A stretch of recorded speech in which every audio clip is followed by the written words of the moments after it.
Graça e paz, irmãos. Isso daqui é o resultado da cabeça de uma mineira. Lá em Orlando, ela olhou para mim e disse: Irmã Edmeia, deixa eu forrar a sua Bíblia. Eu nunca tive uma Bíblia forrada. Ela já tinha me pedido pela internet essa capa. E ela forrou. O nome dela é Nanda. E ela fez isso aqui. Eu disse: minha Bíblia parece que desceu do morro para a escola de samba. Daí em diante, todo lugar que eu vou, as pessoas gostam. Pode fazer a mesma coisa. Graça e paz, irmãos. Vamos abrir a nossa Bíblia no primeiro livro da Bíblia, Gênesis 1, e vamos ler os versículos 1 e 2. Gênesis 1, versículos 1 e 2, onde está escrito assim: no princípio criou Deus os céus e a terra. A terra, porém, era sem forma e vazia. Havia trevas sobre a superfície do abismo e o Espírito de Deus pairava sobre a superfície das águas. Disse Deus: haja luz, e houve luz. Amém. Gostaria que você pensasse: Deus nos deu a imaginação, entra nesse negócio, não fica longe da palavra. Entra nesse assunto aqui. A Bíblia diz: Deus criou os céus e a terra. Agora ele passou para a terra, tem a ver conosco. Mas a Bíblia diz aqui que a terra era sem forma, vazia. Havia trevas sobre a superfície do abismo. Que coisa horrível. Sem forma, como é sem forma? Vazia, como é isso? Ainda com trevas sobre a superfície do abismo, mas o Espírito de Deus pairava sobre a superfície das águas. Este verbo pairar, no hebraico, dá sempre a impressão de alguém que estende as asas ou o braço, atento, tomando conta. Então o Espírito Santo estava ali tomando conta. Quanto tempo aquela situação de caos estava ali? Até o dia que Deus veio e disse: haja luz. Vem o verbo, vem a palavra, coberta com o Espírito Santo. O que foi que aconteceu ali? O caos desapareceu, o cosmo começou. Então, daí em diante, nós aprendemos que quando a palavra de Deus entra, o caos desaparece. Não é? Então nós vemos quando João diz no seu evangelho: no princípio era o verbo, a palavra, e o verbo estava com Deus, e o verbo era Deus. Ele estava no princípio com Deus.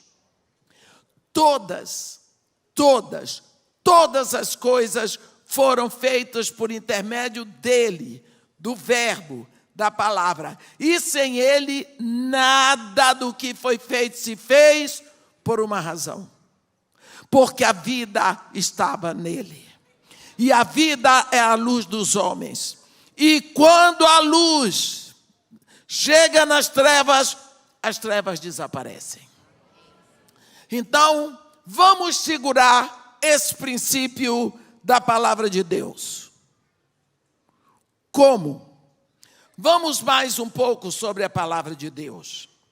Lembra de um dos profetas mais difíceis da Bíblia? Eu digo difícil de temperamento. Profeta Jonas. Até hoje ninguém compreende Jonas, ninguém gosta de Jonas. Ele devia ser insuportável, difícil, chato. Mas ele era profeta. A Bíblia diz que ele que profetizou a expansão de Israel do reino do norte no reinado de Jeroboão II. Você vê isso na Bíblia.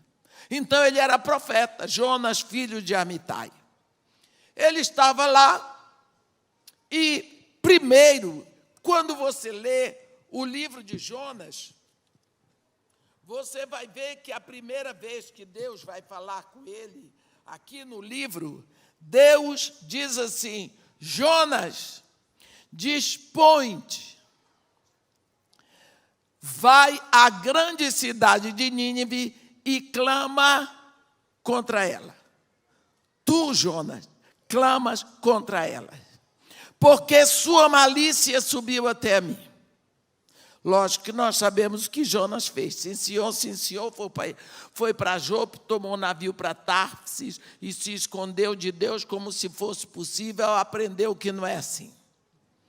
Passou por toda aquela situação lá no ventre do peixe, quando sai, é vomitado na praia, certamente tomou seu banho, se arrumou, conseguiu chegar em casa. Ele estava sossegado, vem a segunda vez a palavra de Deus a Jonas. Coitado de Jonas, com quem que ele estava lidando? Com Deus, que nunca desiste. E Deus não procura conversa, simplesmente diz: dispõe-te e vai à grande cidade de Nínive e proclama contra ela a palavra que eu te digo. Agora, Jonas, você não vai proclamar a sua palavra contra Nínive, é a minha.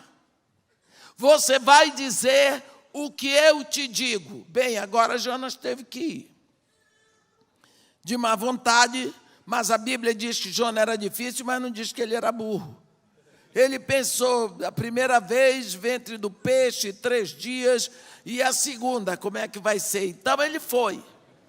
Eu queria que você pensasse, Jonas, atravessando Nínive, de má vontade, sem gostar, vendo o povo, achando que aquele povo era pior do que ele, que era impuro e ele não era, porque aquele povo era idólatra e ele não, ele era o melhor.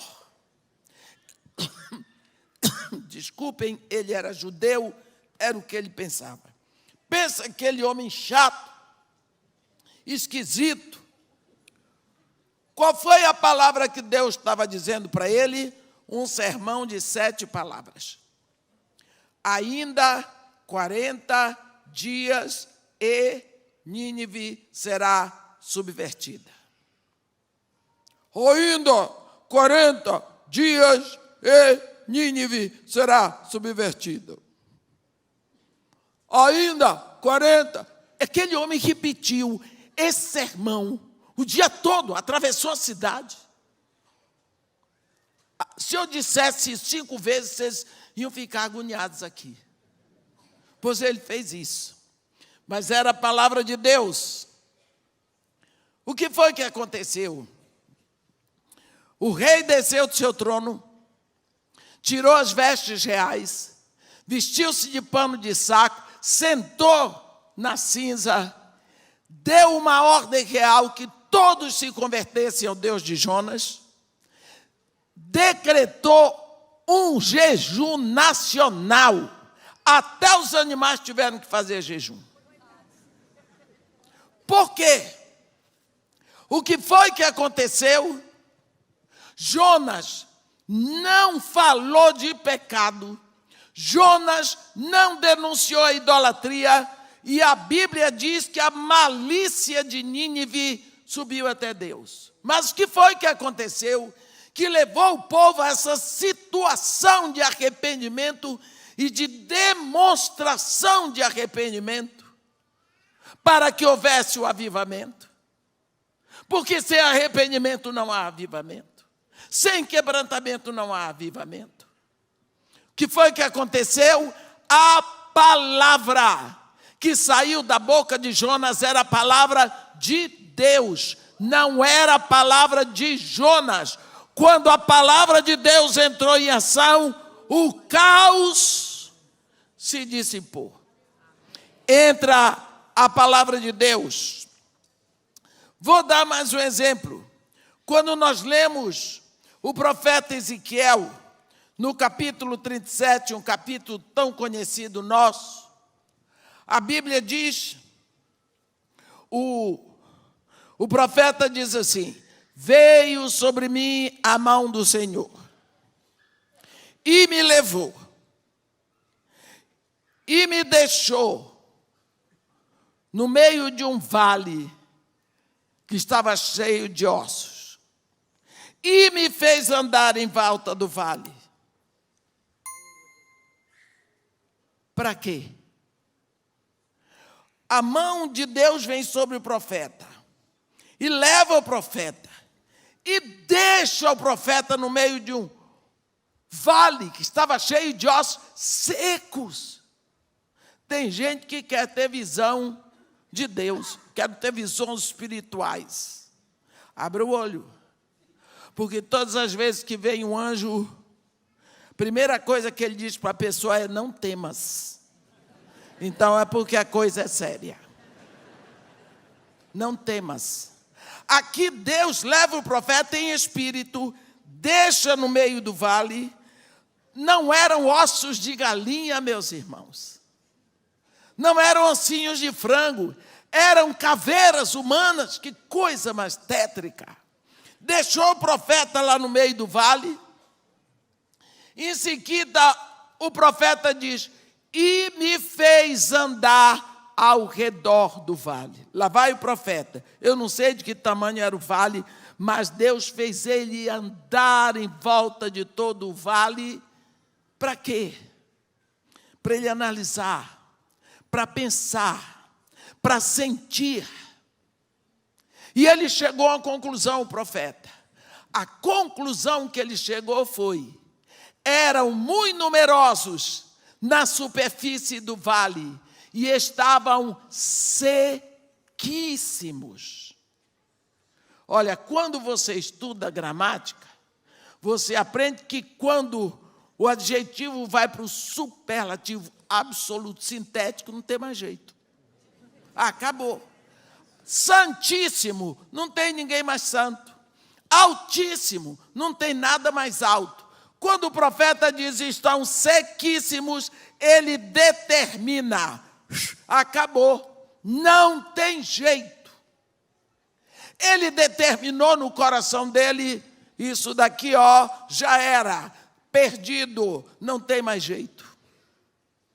Quando ele determinou no coração, não tem mais jeito, Deus fez uma pergunta. Cuidado quando Deus faz perguntas. Porque quando eu pergunto, eu não sei a resposta, mas Deus sabe de todas. Por que faz perguntas?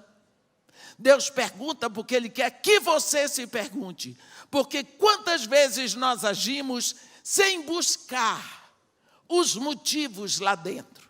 Porque nós temos todas as razões. E os nossos motivos? Motivos são interiores. Filho do homem, poderão acaso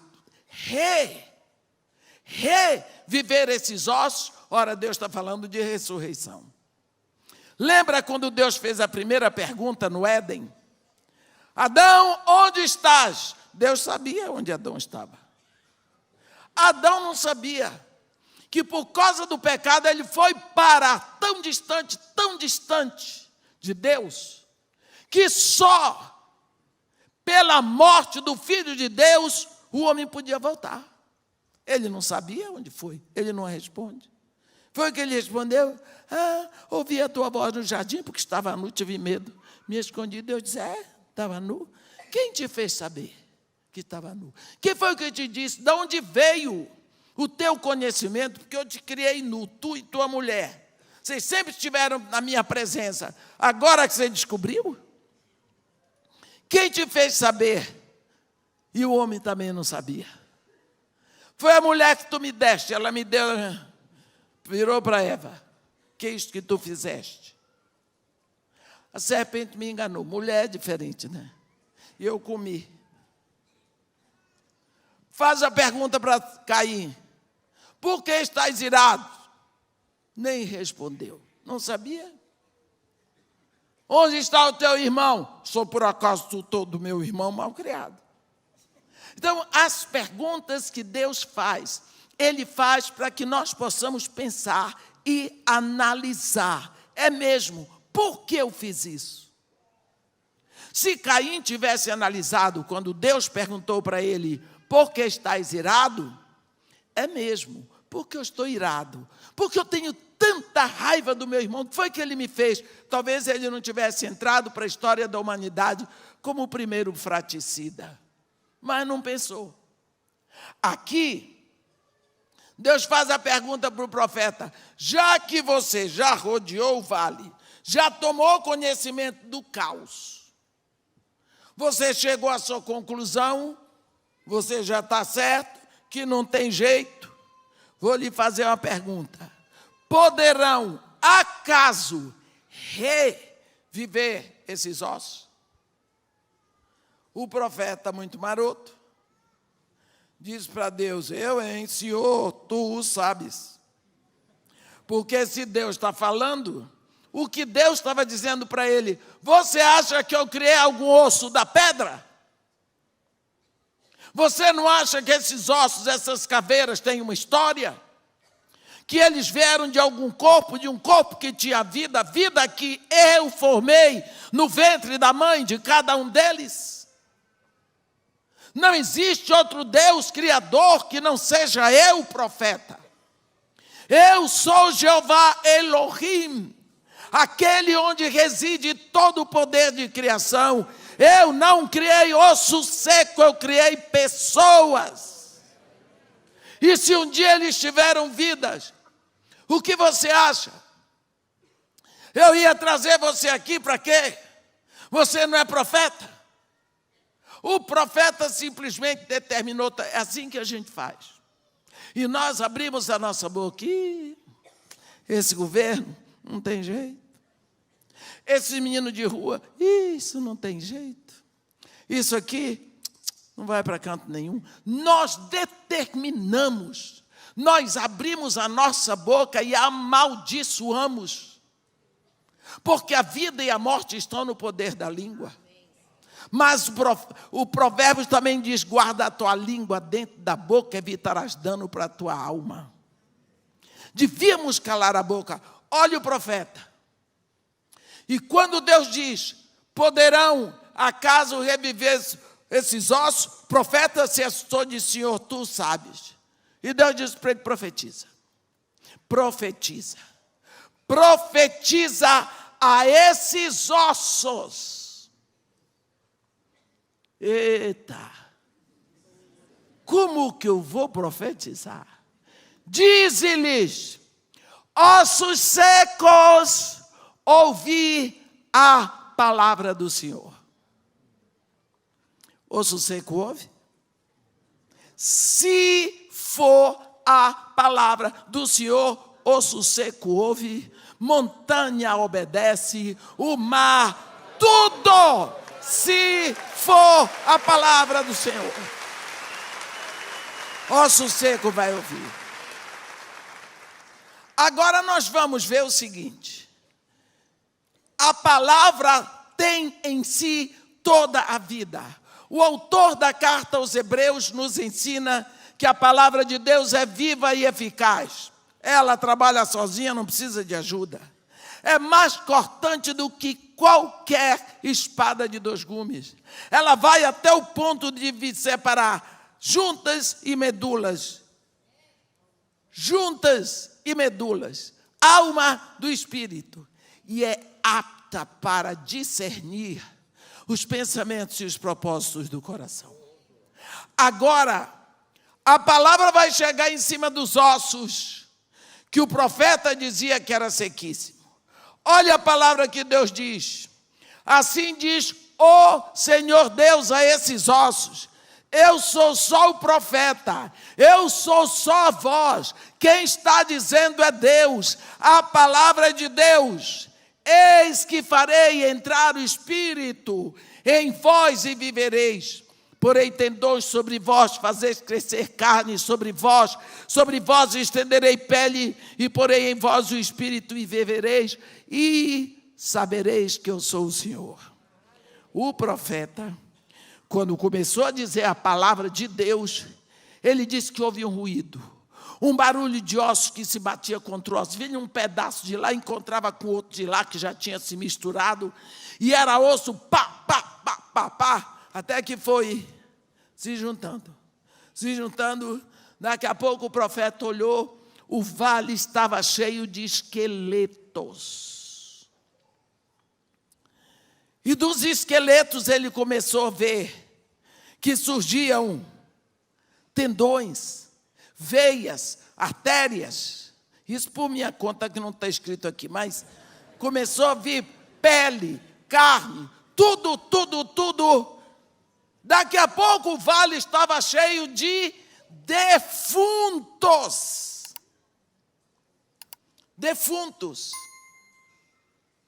O profeta ficou maravilhado.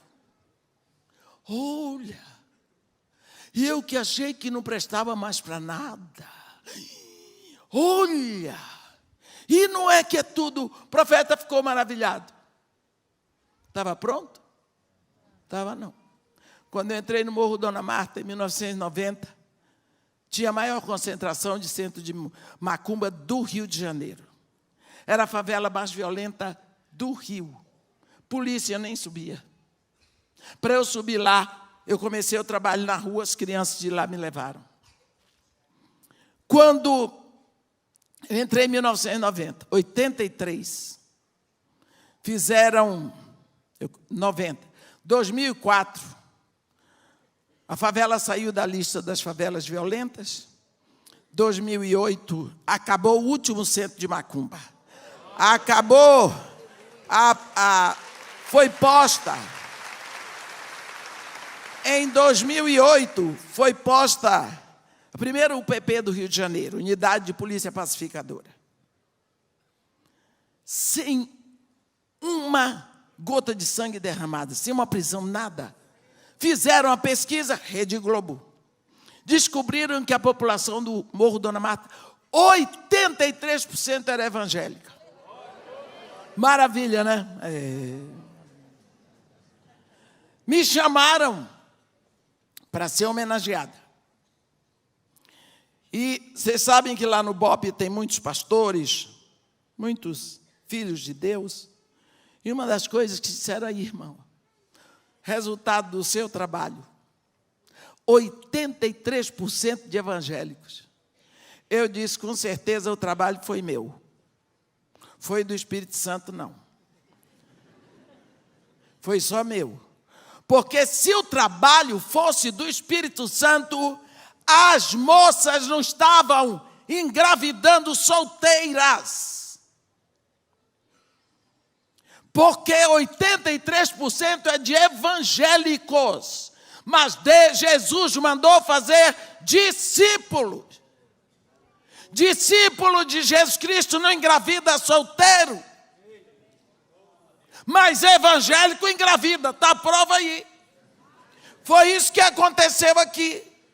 O profeta olhou para aquele vale cheio de defunto e disse, que maravilha. Antes era osso seco. Epa, que agora não é mais osso seco. Era defunto. Meus irmãos, precisava o quê?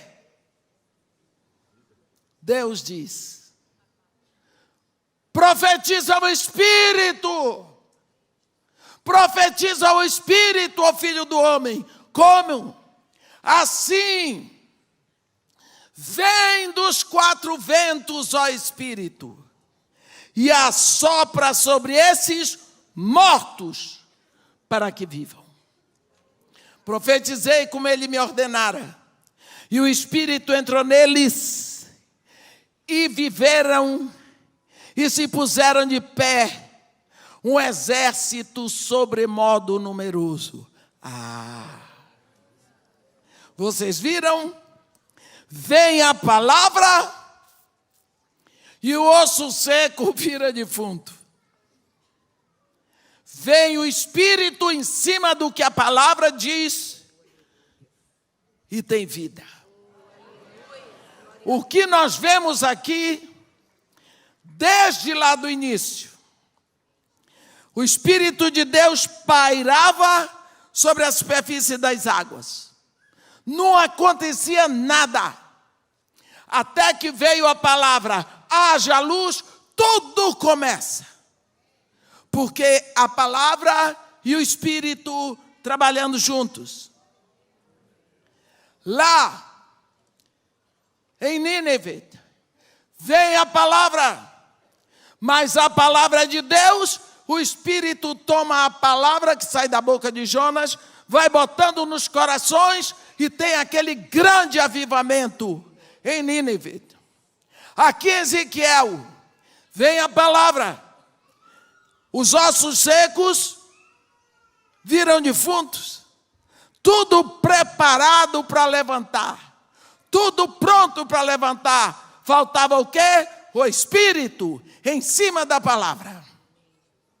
Nós precisamos, uma vez que está acontecendo todo esse despertamento, graças a Deus, precisamos dar atenção para não esquecermos esta junção. Espírito e palavra. Palavra e Espírito. Lembra os discípulos de Jesus? 3 anos e meio aprendendo com o maior mestre de toda a eternidade, Jesus. Aqueles discípulos aprenderam a palavra. Aqueles discípulos estudaram a palavra. Aqueles discípulos viram o efeito da palavra. O que foi que eles fizeram em 3 anos e meio? Nada. Eu às vezes penso que eles não serviram para nada. Deram trabalho. No final fizeram vergonha. Não foi? Quando veio o Espírito no dia de Pentecostes, em 3 horas e meia, eita, foi uma festa. Já 3.000 almas tinham saído do inferno.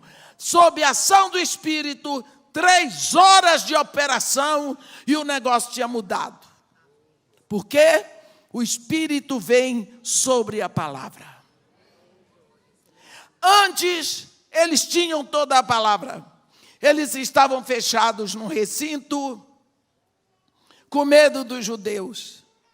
Na hora que vem barulho de um vento impetuoso, que encheu toda a casa, línguas de fogo espalhadas pela casa, eita, eles abriram as portas, o poder chegou.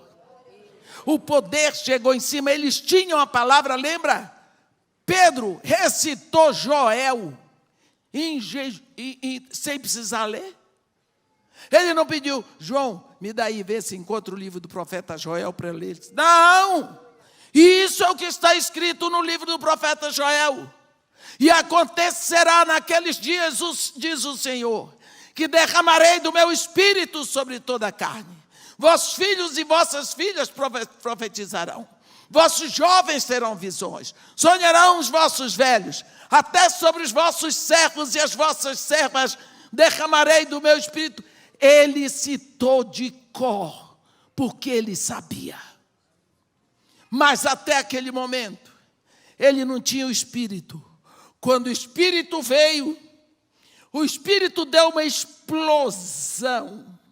Aqueles homens abriram as portas, nunca mais se esconderam. O que veio? O poder sobre a palavra. O Espírito e a palavra. Para você nascer, precisaram 2. Deus determinou. Seu pai e sua mãe. Você nasceu no corpo. Você teve o nascimento físico. Para você nascer no Espírito, você precisa do Espírito e da palavra. Você precisa dos 2. A palavra e o Espírito. Nós temos visto até agora só 3 momentos. O Espírito e a palavra operando juntos.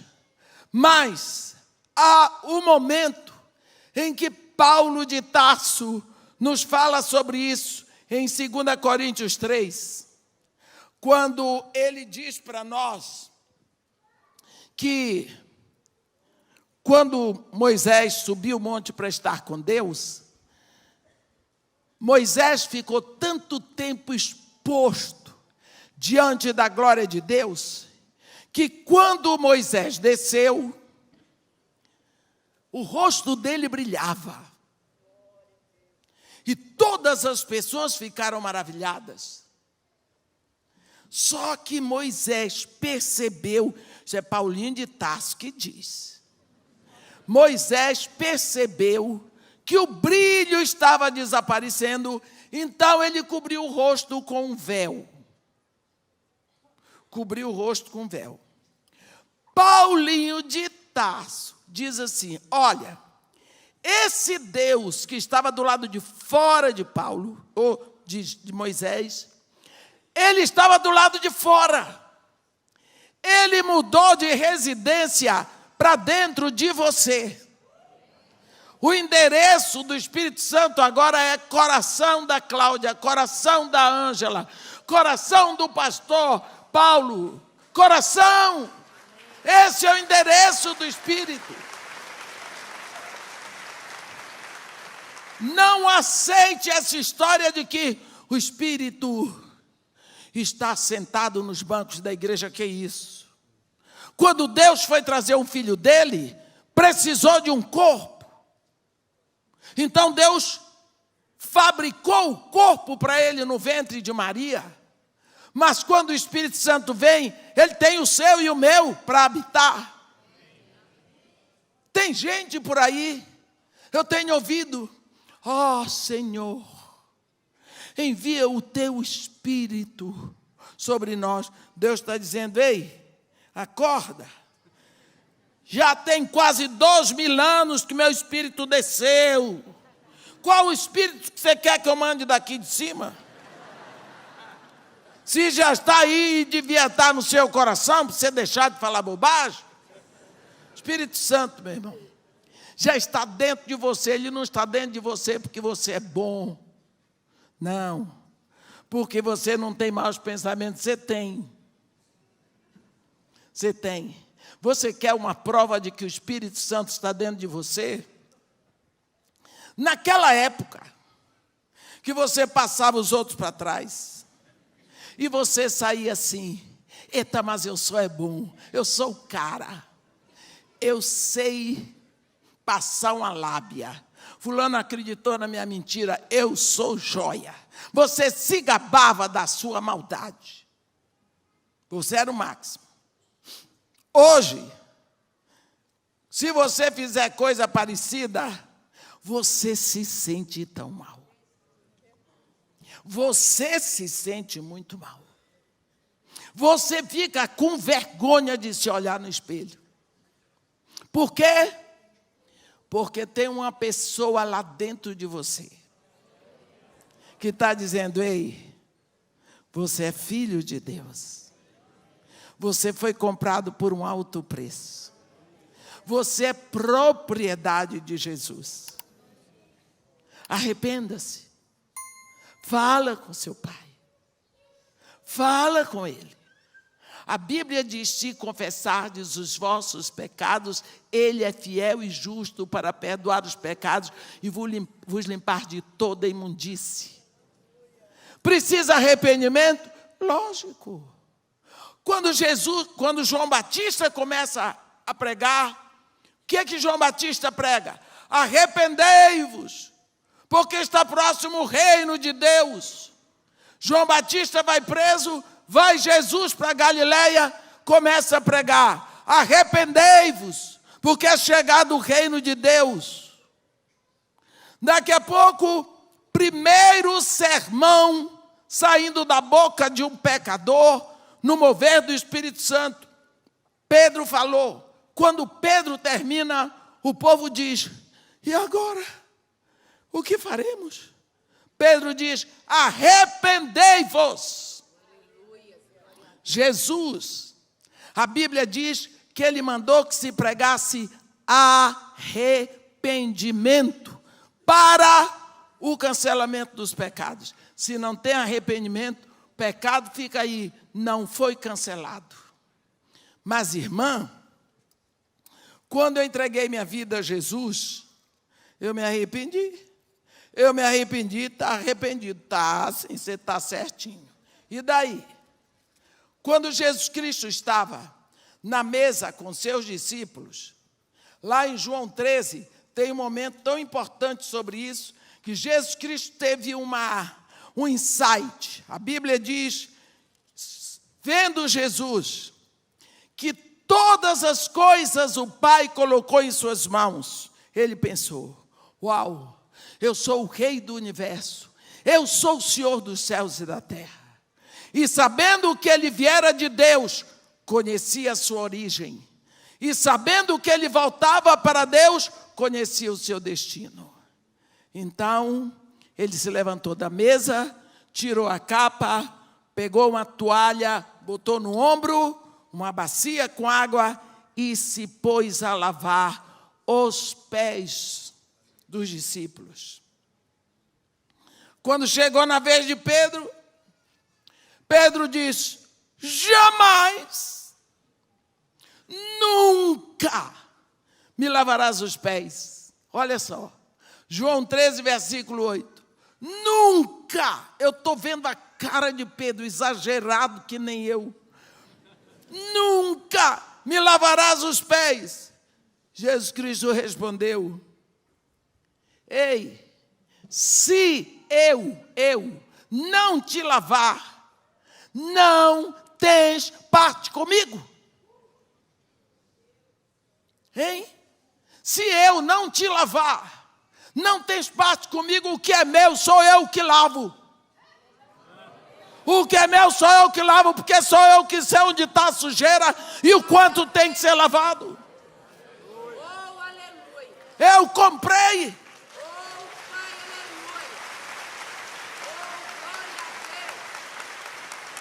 Eu comprei, eu paguei o preço, é meu, está sujo, sou eu que lavo. Aí Pedro disse para Jesus, Senhor, não somente os pés, mas também as mãos e a cabeça. Olha Pedro, já queria que Jesus desse um banho nele. E Jesus, olha o que ele diz no versículo 10. Quem já se banhou não necessita lavar senão os pés. Quanto mais, está tudo limpo. Pensa você, se arrumou para vir para a igreja. Depressa, vai, está lá no banheiro, pinta aqui, pinta ali, passa não sei o quê. Aí você olha pela janela e você vê que seu cachorrinho saiu, está indo para a rua. Você corre e vai pelo meio do jardim, pega seu cachorro, bota para dentro, fecha a porta. E sujei o pé. Saiu correndo descalço. Você vai voltar a abrir o chuveiro para tomar banho todo? Não, lava só o pé. É isso que Jesus está dizendo aqui.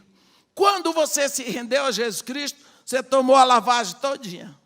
Lavou tudinho. Mas, de vez em quando,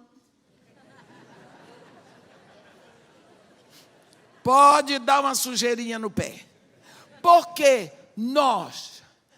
a Bíblia diz que aquele que é nascido de Deus não vive na prática do pecado. O pecado não é a nossa prática. Ele pode acontecer como um acidente. Pode acontecer como um acidente. E quando acontecer um acidente, você toma cuidado. Não é? Então, Jesus Cristo diz, aconteceu o acidente, olha o que João diz, filhinhos, não pequeis. Mas, se pecardes, tendes advogado junto ao Pai, Jesus Cristo, o justo. Se acontecer o acidente, vai para ele, Senhor, pé sujo, para ele lavar. Significa o arrependimento é uma ação contínua na nossa vida. Nós precisamos estar atentos, porque o arrependimento cancela o pecado. Paulo diz que quando Moisés desceu, o rosto dele brilhava, o povo se maravilhou, e ele percebeu depois, com o passar dos dias, que o brilho estava desaparecendo, cobriu o rosto com véu. Paulo diz que conosco é diferente. Porque esse Deus que estava do lado de fora mudou para cá, para dentro. Aqui de dentro, Ele continua Deus. Ele não deixou lá fora nenhum dos seus atributos. O Espírito de Deus pairava sobre a superfície das águas. Agora, Ele está no nosso coração. Ele está no nosso coração. Paulo agora diz que o Espírito está dentro. Mas como vai acontecer a grande explosão, crescimento e vida em nós sem a palavra? Você põe a palavra aqui, fora. Você abre a Bíblia. Quem abre a palavra é o Espírito Santo. Você abre a Bíblia e você fica diante da Bíblia aberta. O Espírito Santo está dentro de você. Ora, se o Espírito Santo está dentro de mim e a Bíblia está fora, eu estou entre a Bíblia e o Espírito Santo. Eu estou entre a palavra e o Espírito. Não é? Eu ontem estava falando isso num podcast. Lá na Bahia, você sabe que o baiano é filósofo. Na ilha de Taparica tem um paredão assim grande, tipo um quebra-mar, só que ele quebra a onda quando vem do mar para não subir na rua. E botaram muitas pedras ali. Ali fica cheio de marisco. Então, quando a maré vem e bate, ela não sobe para a rua. E o baiano costuma dizer assim: no embate da maré contra os abrolhos, quem entra pelo cano são os mariscos. Porque eles ficam todos quebrados. Eles sofrem a ação da maré contra os abrolhos. Por quê? Porque eles estão no meio. Aqui, a palavra está de fora, mas o Espírito está dentro. O Espírito, de dentro de mim, ele se dirige para a palavra. A palavra retorna para o Espírito. Quem está no meio? Eu. Eu sofro a ação do Espírito, da palavra e o Espírito. Então, quem está sendo modificado é quem está no meio.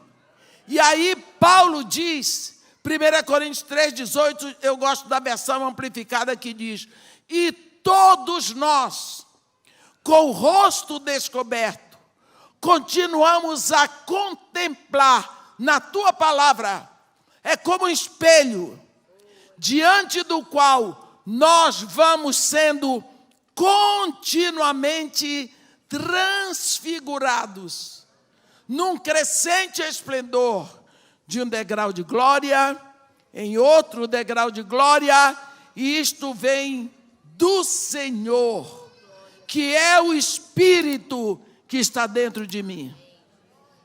Então, queremos ser transformados, transfigurados. Meus irmãos, só mediante a ação do Espírito com a palavra. A palavra já veio. A palavra já nos deu o nascimento.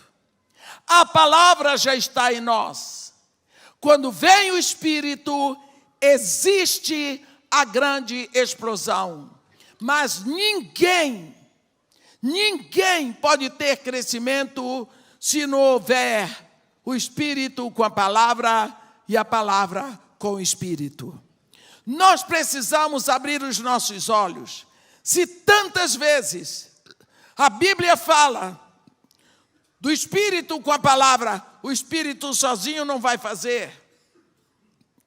No princípio, Deus criou os céus e a terra. A terra, porém, era sem forma, vazia. Havia trevas sobre a superfície do abismo. O Espírito de Deus pairava sobre a superfície das águas, mas nada aconteceu. O Espírito de Deus tomava conta, nada aconteceu. Até que Deus vem com a palavra, haja luz, e houve. O caos acabou. O cosmos começou. Foi assim na sua vida? A sua vida podia parecer sem nexo, sem sentido, sem esperança. Era um caos no seu coração. Até o dia que você ouviu a palavra. Nesse dia, a palavra vem no seu coração. E imediatamente você se rende a Jesus e o Espírito Santo cobre você. Você pega essa visão de Gênesis 1 e você vai para o Novo Testamento. Havia um ventre sem forma e vazio, porque é um ventre de uma virgem. Estava lá a moça. Ela mesmo disse, não conheço varão. O ventre da virgem é sem forma, é vazio, o ventre de Maria. Aí vem a palavra, terás um filho. Veio o verbo, veio a palavra. Ela disse, como? Eu não conheço varão. Em outras palavras, eu não posso deixar de ser virgem, eu sou noiva. Aí o anjo disse para ela, não, o Espírito Santo te cobrirá. E o ente que de ti nascer será chamado Filho do Altíssimo. Então se é assim, eis aqui a serva do Senhor. Faça-se em mim segundo a sua palavra. E o verbo de Deus se fez carne e habitou entre nós. O que foi que aconteceu? Veio a palavra no ventre sem forma e vazio. A palavra estava lá. Quando ela permite, o Espírito Santo cobre e começa a vida. Assim, meus irmãos, é toda a nossa vida com Deus. O Espírito e a palavra. Se nós queremos crescer espiritualmente, nós precisamos de uma explosão dentro dessa palavra. Lá, quando Deus expulsou, a Bíblia diz, Gênesis 3, havendo Deus expulso o homem e a mulher do Éden, colocou a leste os querubins e uma espada flamejante que se movia em todas as direções para guardar o caminho de acesso à árvore da vida. Então, ninguém podia mais se aproximar da árvore da vida. Espada de fogo. No dia de Pentecostes, esta espada de fogo, ela vem e ela entra, a Bíblia diz que ela pousou como línguas de fogo em cada um dos discípulos. A Bíblia diz que eram mais ou menos 120 pessoas. E eles ficaram cheios do Espírito Santo. Quem guardava a árvore da vida era o Espírito Santo.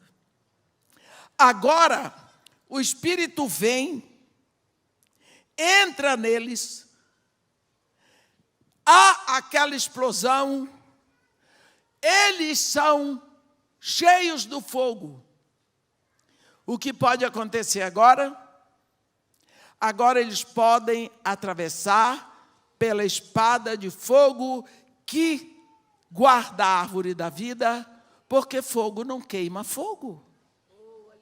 Então você, cheio do Espírito, você pode atravessar pela espada de fogo, se alimentar da palavra de Deus, porque o fogo já está em você.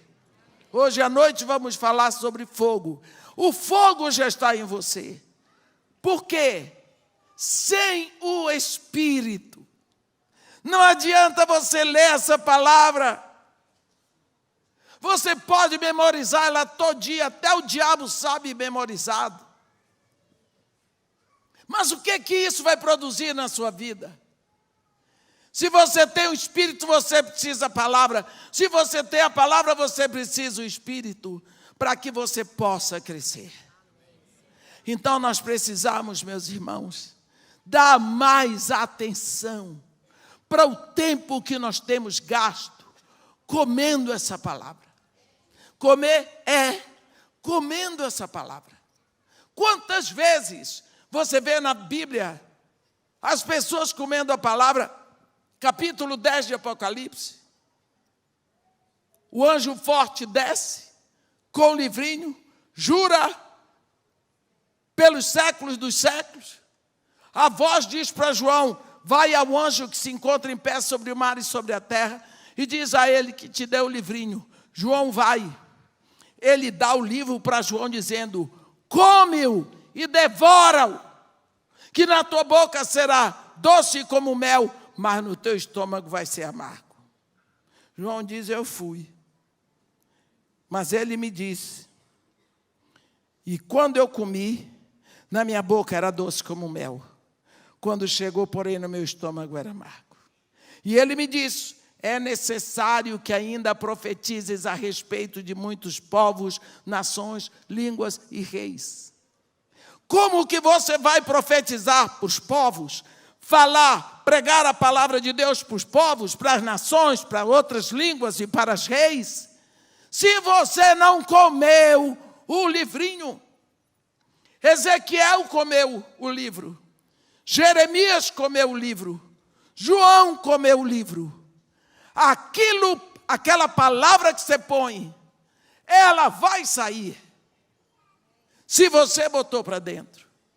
Como você pode falar da palavra de Deus para outros povos se ela não veio para dentro de você?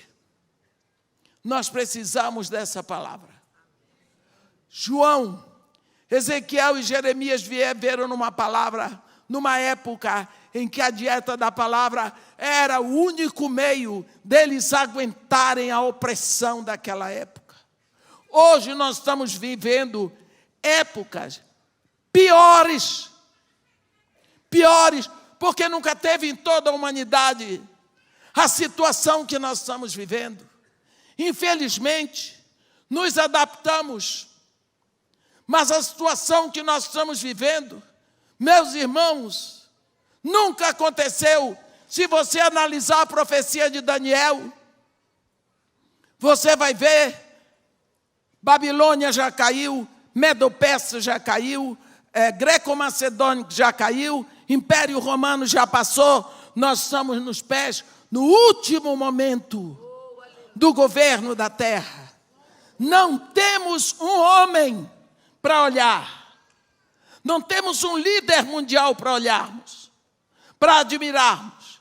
O mundo está um ângulo zero, tudo preparado para aparecer um homem, o anticristo.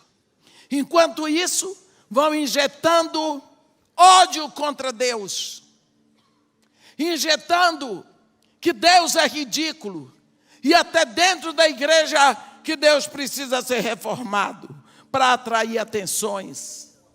Buscamos ajuda do inferno. Você tem que pregar assim, você tem que falar assim, você tem para chamar a atenção. O que é isso? Para desvirtuar a pregação da palavra. Oh, Pai, aleluia. Por quê? Porque eles não querem pregar o evangelho que Jesus Cristo nos ensinou. Porque neste momento é ridículo. Então, meus irmãos, mais da palavra, comam a palavra, se alimentem dessa palavra, memorizem a palavra, busquem a palavra, porque é com o Espírito que já está em você. você vai poder andar. Ó Senhor Deus, Deus nosso Pai, o Senhor nos trouxe a palavra, o Senhor nos deu o seu Espírito. Nós lhe pedimos agora, ó Pai, para a glória do seu nome, que haja uma explosão tremenda, assim como quando Moisés tocava na rocha, feria a rocha e a rocha produzia água. Que haja essa explosão em nós e nós possamos ser filhos teus, queimando do teu fogo, lavado pela tua água, a proclamar a tua palavra como ela está escrita, e que o Senhor seja louvado e glorificado em nossas vidas, na sua igreja. Amém. Te pedimos isso, ó Pai, em nome de Jesus. Amém.